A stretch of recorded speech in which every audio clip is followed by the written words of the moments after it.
No peace! No racist police!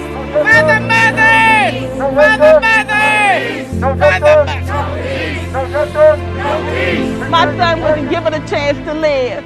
I have a chance to live, so I will risk whatever it takes to say his name. Marcus Brown! Say my son's name, Marcus Brown! Say my son's name, Marcus Brown! I don't know all of their names, but what I do tell you is I stand for all the mothers out here who lost their sons to police brutality. Police for racist! Police for racist! Black Lives Matter! Black Lives Matter!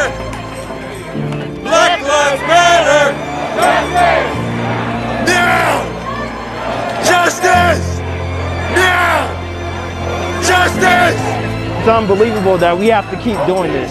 It's embarrassing. Strategic and measured as we battle this system of oppression. We must keep our focus on readdressing the systemic racism.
For marijuana possession are black here in Arlington. 50% of the people arrested for driving on a suspended license are black. 2 times more black Arlingtonians are arrested for trespassing than white Arlingtonians. What we need to do as a community is to reduce our reliance on police and prisons to solve our community's problems.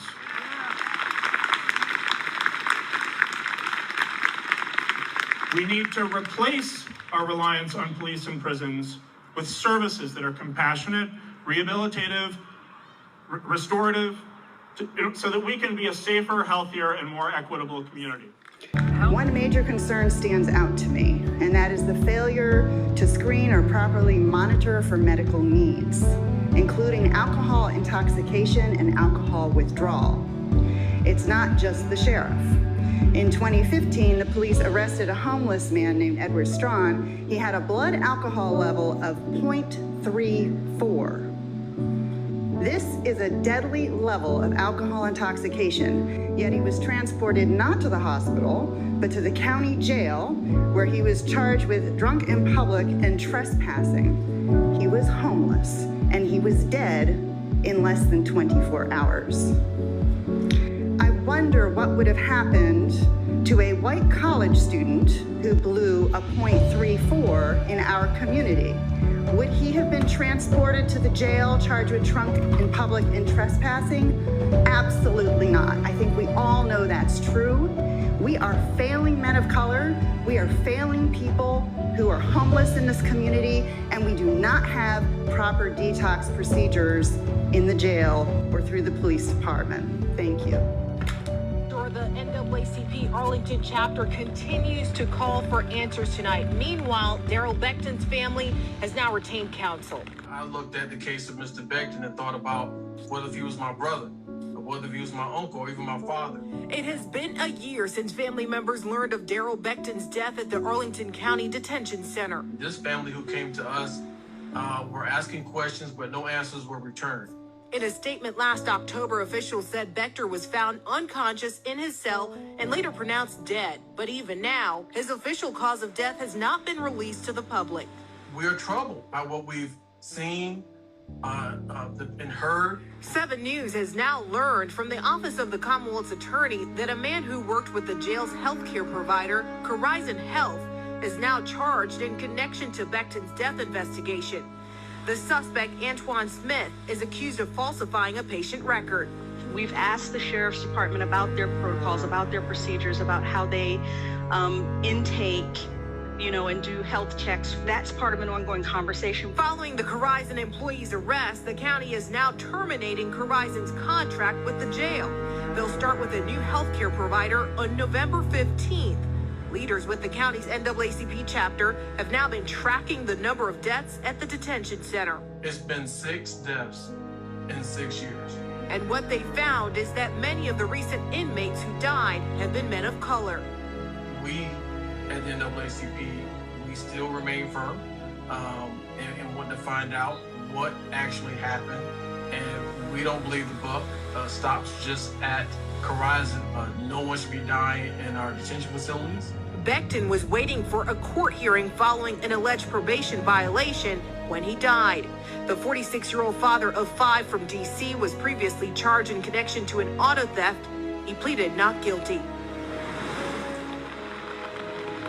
And Becton's family sent me a statement tonight saying that they're hoping for justice and closure following his death. We did reach out to Horizon Health for more information about that suspect's employment history, but so far they have not responded.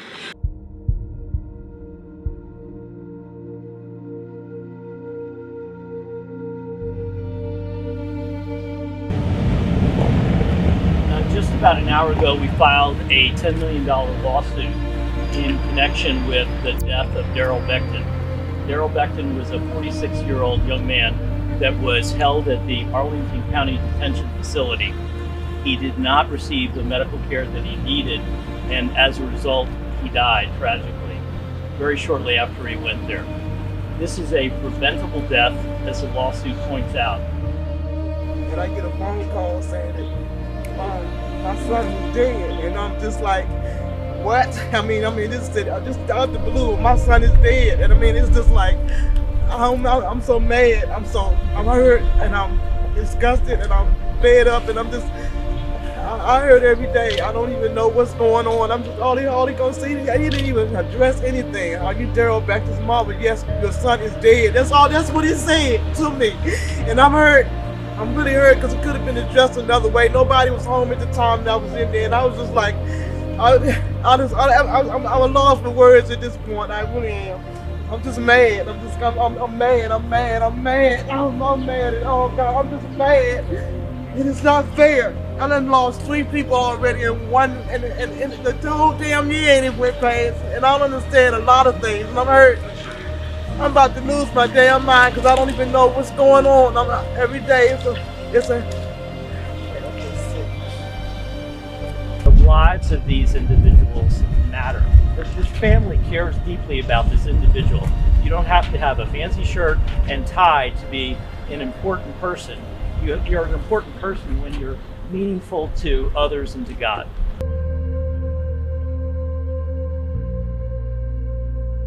I'm here in my capacity with the NAACP.